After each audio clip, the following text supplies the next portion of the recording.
દુષ્કર્મ કેસમાં જોધપુર જેલમાં સજા કાપી રહેલા આસારામના હજુ પણ એવા અંધભક્તો છે કે જે એવું માનવા તૈયાર જ નથી કે એ આસારામે દુષ્કર્મ કર્યું છે અને હજુ પણ એમની પૂજા કરી રહે છે।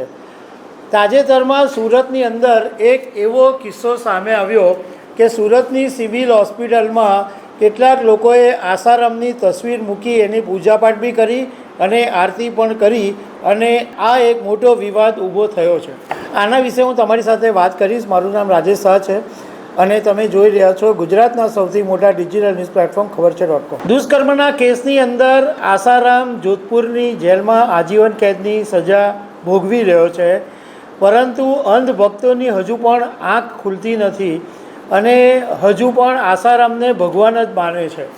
સોમવારે જ્યારે આખા દેશની અંદર નવરાત્રિની ઉજવણી થઈ રહી હતી અને મા શક્તિની આરાધના કરવામાં આવી રહી હતી, એવા સમયે સુરતની સિવિલ હોસ્પિટલમાં કેટલાક લોકોએ હોસ્પિટલના સ્ટેમ સેલ બિલ્ડિંગના ગેટ પાસે આસારામની તસવીર મૂકી અને પૂજા આરતી કરી।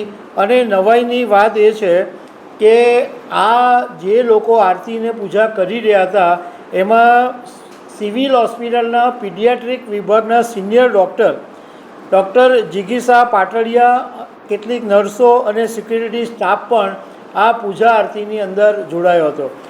જ્યારે આ વિડીયો સોશિયલ મીડિયાની અંદર વાયરલ થયો ત્યારે મોટો વિવાદ ઊભો થયો અને સિવિલના જે કરતા ધરતાઓ છે એ એમની છટકબારી શોધી નાખી, કારણ કે આ એક મોટો વિવાદ થયો છે એ એમને ખબર હતી। સુરત સિવિલના સુપ્રિન્ટેન્ડન્ટ ડૉક્ટર ધારિત્રી પરમાને જ્યારે મીડિયાએ પૂછ્યું કે આસારામની આરતી પૂજા તમારા સિવિલના કેમ્પસમાં થઈ છે, તો એમણે કીધું કે હું રજા ઉપર છું અને આઉટ ઓફ સ્ટેશન છું, મારી પાસે આવી કોઈ પરવાનગી લેવામાં આવી નથી।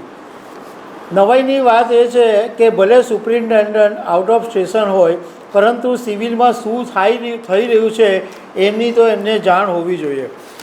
બીજી તરફ સિવિલના આરએમઓ ડૉક્ટર કેતન નાયકે એવું કીધું કે રવિવારે સિવિલના એક કર્મચારીનો મારી પર ફોન આવ્યો હતો કે સિવિલમાં ફળ વિતરણની પરવાનગી માંગી હતી, તો મેં એને એવું કીધું હતું કે જે ફ્રૂટ હોય એ સીએમઓને બતાવી અને પછી તમે ફ્રૂટ વિતરણ કરી શકો છો।